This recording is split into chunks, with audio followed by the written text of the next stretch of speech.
তারপরে লেগেছে লেগেছে লেগেছে লেগেছে আমার ভাইয়ের রক্ত স্যারের পদত্যাগ তোমার এক দাবি এক ন্যায্য দাবি ছিল, সেটা হচ্ছে লালমোহন সরকারি মডেল মাধ্যমিক বিদ্যালয়ের 2 জন শিক্ষক এবং তাদের সহকারী ওই তাদের অন্যায়ের সাথে যারা লিপ্ত ছিল, যেমন হেল্লাল স্যার, সৈয়দ স্যার,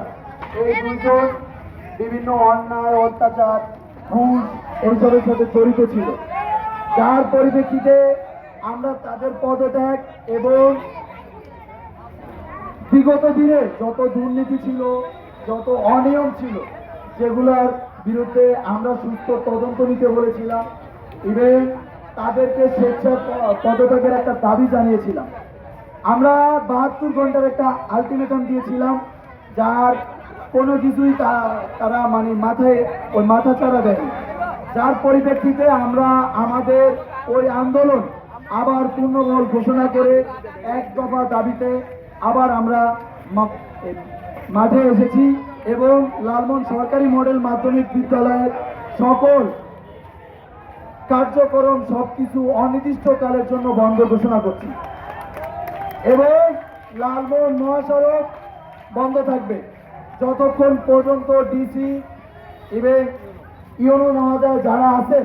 তারা আমাদের এই দাবির সাথে একমত ঘোষণা না করবেন। আমরা চাই আপনারা আসুন, আমাদের কথা শুনুন এবং আমাদের ন্যায্য দাবি আদায়ের ব্যাপারে আপনারা সহযোগিতা করুন।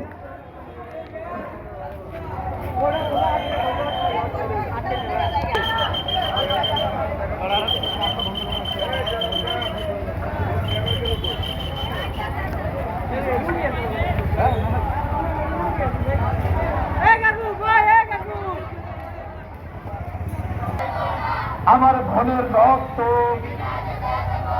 শহীদ ভাইদের রক্ত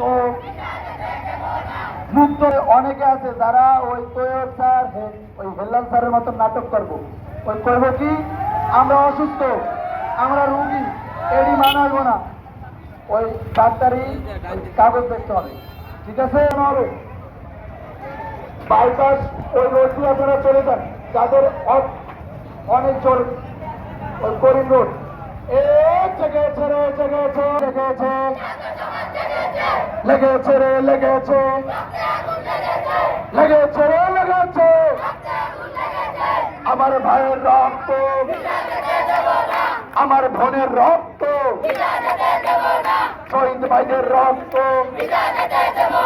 দফা 1 দাবি 1, দফা 1 দাবি 1, তৈয়ব স্যারের পদত্যাগ, আমার সোনার বাংলায় দুর্নীতিবাদের ঠাঁই নেই, আমার স্বাধীন বাংলায় হেলাল তরফ মিল্লা, হেলাল তরফ মিল্লা, স্কুল খাইছে গিল্লা, হেলাল তরফ মিল্লা, দফা 1 দাবি 1।